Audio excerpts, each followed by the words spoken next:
Greetings everyone, my name is Claudia and I'm currently studying in Tunas Middle School as a grade 10 student. Since my school is an IB school, it's necessary for me to create a personal project as one of the requirements to pass the MYP program.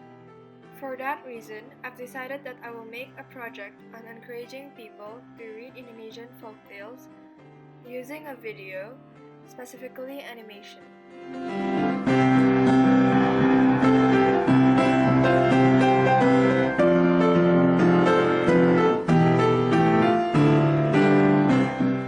I've chosen that goal and topic because based on the result of my observation and research, folktales are being abandoned by today's generation due to advanced technologies and news stories from all around the world, especially Western countries.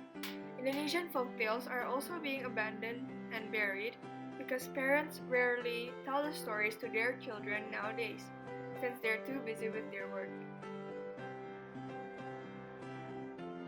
Probably, most of you are confused. Why should we conserve these folktales? In my opinion, folktales are an important aspect in our lives because it is the root of the nation's cultural heritage and can be the moral and character education for a community. According to William R. Bascom, an anthropologist, and Professor James Grayson, in a video, they talked about the importance of folktales in a community, which in my opinion is completely in line with my understanding of the importance of folktales. William R. Bascom states that folktales have 4 functions, which are 1. Amusement or entertainment, 2. Validation of cultural values, 3. Education of the hearer, and 4. Conformity to cultural norms and patterns of behavior. The meaning of the 4 functions is a folktale usually emphasizes certain cultural values in an entertaining way, illustrates why the value is important and what would happen if someone does not follow that value. Then, Professor James Grayson added one more function to the 4 functions of folklore, which is social criticism. Next, a Twitter account named @budayasaya, an official Twitter of Ditjen Kebudayaan Kemdikbud Indonesia, has the same opinion with me on conserving Indonesian folktales.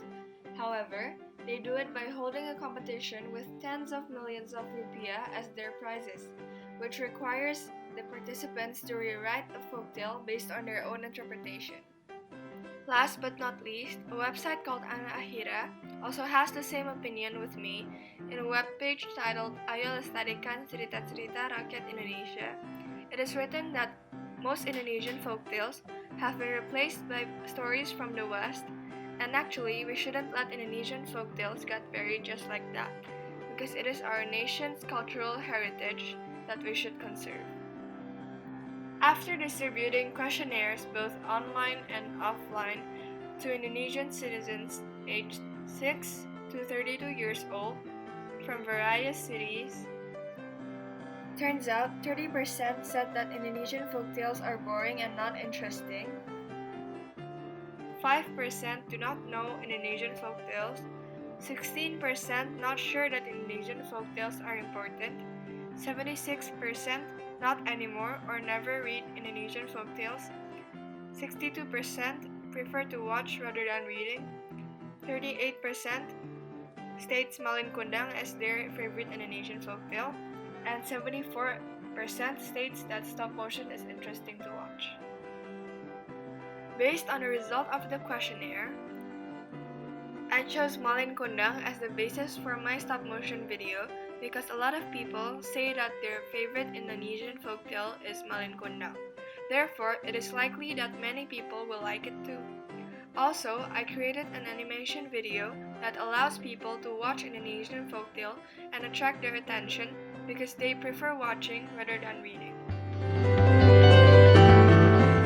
That's all from me. Thank you. Don't forget to watch other videos that I will upload to this channel. Don't forget to, as an Indonesian, let's conserve Indonesian folktales. Kalau bukan kita, siapa lagi?